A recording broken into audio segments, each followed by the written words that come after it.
Hi friends, welcome to భక్తి ధర్మ మార్గం. నవంబర్ 9 కోటి సోమవారం. ఈరోజు చేసే పూజల వల్ల కోటి రెట్ల పుణ్యఫలం వస్తుంది. కార్తీక మాసం అంటే పవిత్రమైన మాసం. అయితే ఈ మాసంలో వచ్చే కోటి సోమవారానికి చాలా విశిష్టత ఉంటుంది. కోటి సోమవారం రోజు చేసే పూజలకు కోటి రెట్ల పుణ్యఫలం లభిస్తుందట.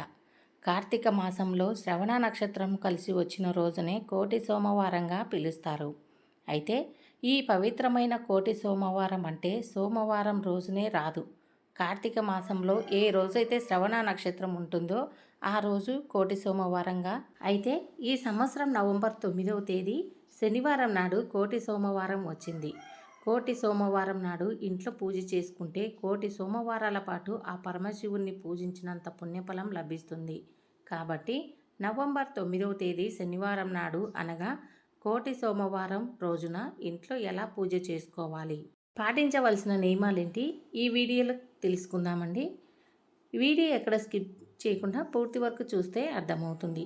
కార్తీక మాసంలో అత్యంత పవిత్రమైన రోజు కోటి సోమవారం. కోటి సోమవారం అంటేనే కోటి సోమవారాలకు సమానమైన రోజు కాబట్టి ఈ కోటి సోమవారం రోజు ఖచ్చితంగా పూజ చేసుకోవాలి. ఈ ఒక్కరోజు ఇంట్లో పూజ చేసుకుంటే చాలు, ఆ పరమేశ్వరుని ఆశీర్వాదం తప్పక లభిస్తుంది. స్త్రీలు ఉదయాన్నే లేచి చల్లనీటితో స్నానం చేసి ఇల్లంతా శుభ్రం చేసుకొని ఇంట్లో పూజ చేసుకోవాలి. ఇంటి గడపకు పసుపు రాసి ఇంటి ముందు ముగ్గు వేసుకొని పూజ గదిలో కూడా శుభ్రం చేసుకోవాలి. ఇంట్లో శివ పూజను ప్రారంభించాలి. కోటి సోమవారం ఆశీర్వాదం తప్పక లభిస్తుంది. స్త్రీలు ఉదయాన్నే లేచి చల్లనీటితో తలస్నానం చేసి ఇంటిని శుభ్రం చేసుకొని ఇంట్లో పూజ చేసుకోవాలి. ఇంటి గడపకు పసుపు రాసి ఇంటి ముందు ముగ్గు వేసుకొని పూజ గదిని కూడా శుభ్రపరుచుకొని ఇంట్లో శివ పూజ ప్రారంభించాలి. కోటి సోమవారం నాడు శివునికి ఇష్టమైన పూలతో పూజిస్తే అఖండ రాజయోగం మీ ఇంటికి లభిస్తుంది. శివుడికి జిల్లేడు పూలు, గన్నేరు పూలు, జాజి పూలు లేదా చామంతి పూలతో శివుణ్ణి పూజిస్తే కోరిన కోరికలు ఖచ్చితంగా నెరవేరుతాయి. ముఖ్యంగా ఈ కోటి సోమవారం నాడు ఇంట్లో దీపారాధన చేసేటప్పుడు పిండి ప్రమిదలు మాత్రమే ఉపయోగించాలి. బియ్యం పిండితో 2 ప్రమిదలు తయారు చేసి అందులో ఆవు నెయ్యి పోసి దీపారాధన చేయాలి. పిండి ప్రమిదలు ఎలా తయారు చేయాలంటే బియ్యం పిండిని కానీ గోధుమ పిండిని కానీ తీసుకొని అందులో కొన్ని పాలు పోసి 2 పిండి ప్రమిదలు తయారు చేసుకోవాలి. ఈ పిండి ప్రమిదలకు కుంకుమ బొట్లు పెట్టి మీ పూజ గదిలో ఉన్న శివపార్వతుల ఫోటో ముందు ఈ పిండి ప్రమిదలు పెట్టి ఆవు నెయ్యి పోసి దీపారాధన చేయాలి. ఇంకొక ముఖ్యమైన విషయం ఏంటంటే మీరు పూజ ప్రారంభించే ముందు మీ పూజ గదిలో కొన్ని అక్షింతలు పెట్టుకోండి. మీరు పూజలో బెల్లం ముక్కను లేదా అరటి పండ్లను నైవేద్యంగా సమర్పించండి. చివరగా శివపార్వతులకు హారతి ఇచ్చి ధూపం సమర్పించి 3 ప్రదక్షిణలు చేసి అక్షింతలు తలపై వేసుకొని శివపార్వతులకు నమస్కారం చేసుకోండి.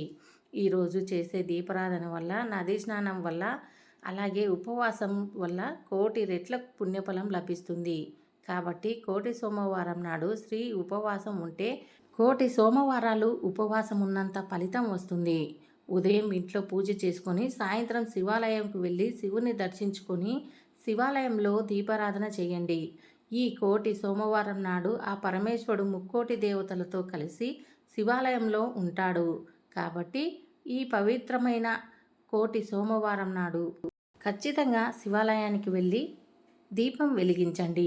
ముఖ్యంగా ఎవరైతే 365 ఒత్తిళ్లతో దీపాన్ని వెలిగిస్తే మంచిదనుకుంటారో అటువంటి వారంతా ఈరోజు శివాలయానికి వెళ్ళి 365 ఒత్తులతో ఆవు నేతితో కానీ, నువ్వుల నూనెతో కానీ, ఇప్ప నూనెతో కానీ, కొబ్బరి నూనెతో కానీ, కనీసం స్తోమత లేని వాళ్ళు ఆముదంతో 365 ఒత్తులు ముంచి దీపారాధన వెలిగిస్తే శివాలయంలో గోపురం దగ్గర కానీ, ధ్వజస్తంభం దగ్గర కానీ, అలాగే శివ ప్రాంగణంలో దగ్గర కానీ దీపారాధన చేయాలి.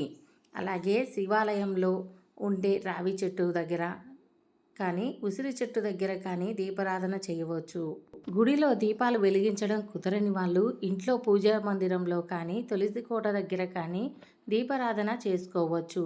ఈ కోటి సోమవారం నాడు శివాలయంలో ఉండే విభూదిని పెట్టుకుంటే ఆ పరమేశ్వరుని ఆశీర్వాదం ఖచ్చితంగా కలుగుతుంది. శివాలయంలో అడుగు పెట్టగానే శివుడికి ఎదురుగా నందీశ్వరుడు ఉంటాడు.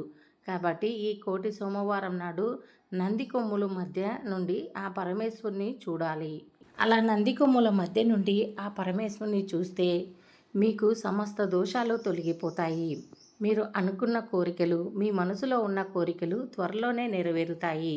ఈ కోటి సోమవారం నాడు శివునికి వాహనమైన నంది చెవిలో మీ మనసులో ఉన్న కోరికలను చెప్పుకుంటే అవి ఖచ్చితంగా నెరవేరుతాయి అని చాలామంది నమ్ముతూ ఉంటారు. అలాగే ఈ కోటి సోమవారం నాడు శివాలయానికి వెళ్ళి ఓం నమ శివాయ అనే మంత్రాన్ని 21 సారి జపిస్తే కోటి జన్మల పుణ్యఫలం లభిస్తుంది.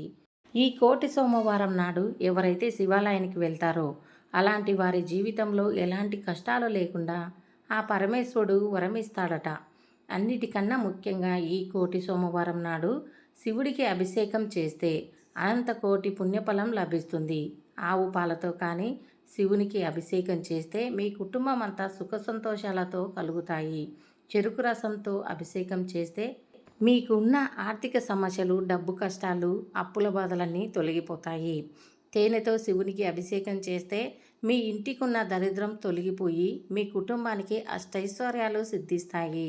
బిల్వ పత్రాలతో శివుడికి అభిషేకం చేస్తే ఆ పరమేశ్వరుడు ఎంతో సంతోషిస్తాడు.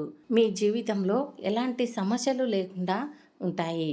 మీరు ఏదైనా ఒక ఇల్లు కట్టుకోవాలని లేదా ఒక భూమిని కొనాలని అనుకుంటే గరికెను నీటిలో వేసి ఆ నీటితో శివుడికి అభిషేకం చేస్తే మీ సొంతింటి కల త్వరగా నెరవేరుతుంది. త్వరలో మీరు భూములు కొనే అవకాశం ఉంటుంది.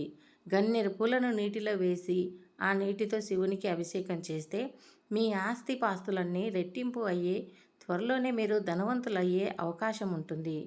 ఆవు నేతితో శివుడికి అభిషేకం చేస్తే 7 తరాల ఐశ్వర్యం మీ కుటుంబానికి లభిస్తుంది.